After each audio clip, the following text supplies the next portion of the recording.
Hi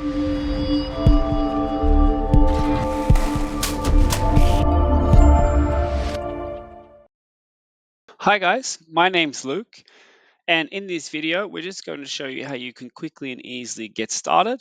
We're going to go through a bit of an interface tour and a basic navigation.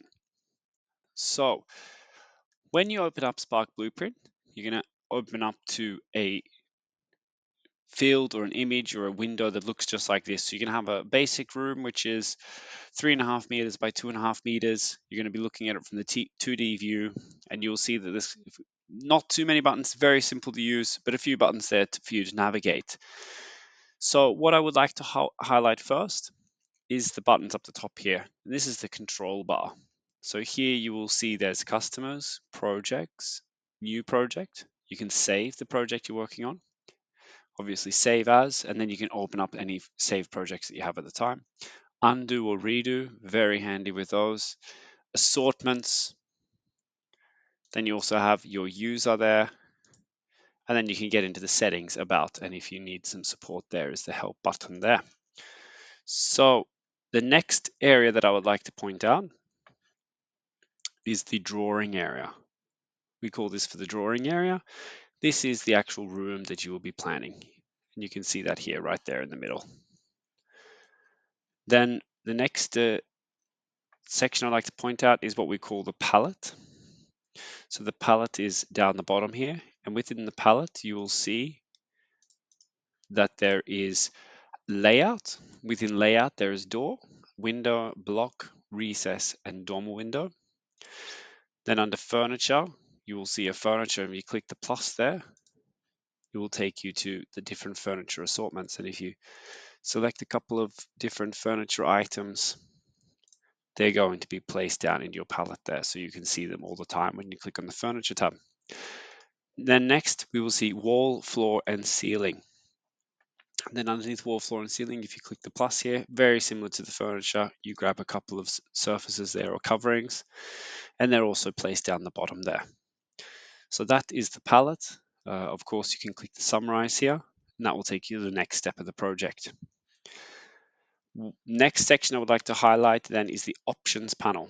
So when you select something from the palette here, so let me see if I select a window, and I just place it here for now. On the right hand side, you will see a field open up, and that is called the options panel. So whether it is a covering, so a tile or a wallpaper or a paint, if you place that in, it will come up with the options for that particular item. So right now you'll see the options for the window. So here I can adjust the height of the window, how wide I would like it. So let's say if I wanted square window, 1000 by 1000. And then also here is a very important distance from the floor. Top edge refers to the top of the window, obviously, and the bottom edge refers to the bottom of the window. So at the moment, the window is right up the top. So maybe if I want to say the top edge is at 1.5 meters from the top, and then we can adjust those. So that's also the options panel. So any item that is configurable will have an options come up there. And then the fifth area that I'd like to point out is the navigation panel. And that is this square up the top here. And this allows you to very easily navigate different sections of the room. So from here, you can easily, right now we're looking at the floor, but if I would like to, in the 2D view, I can click this wall and it will take me to this wall here. I can also click back, bring me back here. I can click the ceiling. So now we have the ceiling highlighted, so I can move the spotlights around, I can remove the spotlights. If we select the ceiling and we select here, I can also paint the ceiling as well as you like. So that's some of the points there that I would like to highlight. I would also like to highlight, let's see, some of these functions down the bottom here. So we have the zoom out and the zoom in functions. And then we have 2D. So that places the room in a 2D view. So here we have the floor. If I just provide an example here, I can drag this in, and as you see, it's an over the top view. Whereas if I select a 3D, we get a 3D perspective here of the room.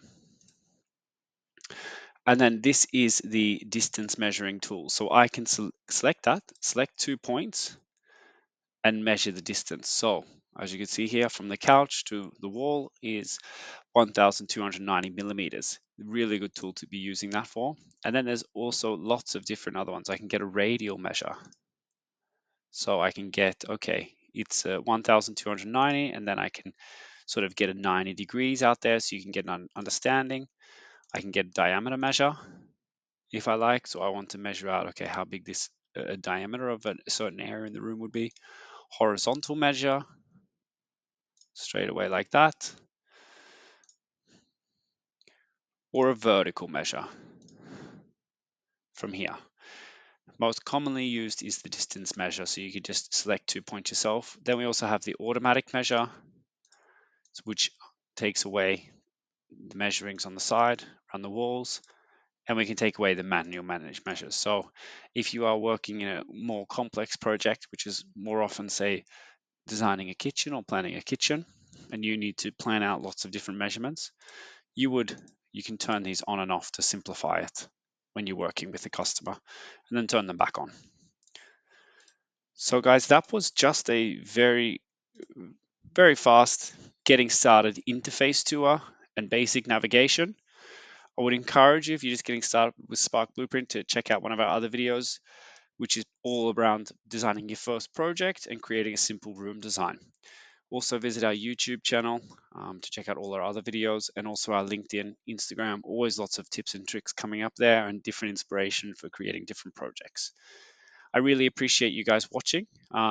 Make sure to subscribe, and hope to see you guys again soon. Thank you very much.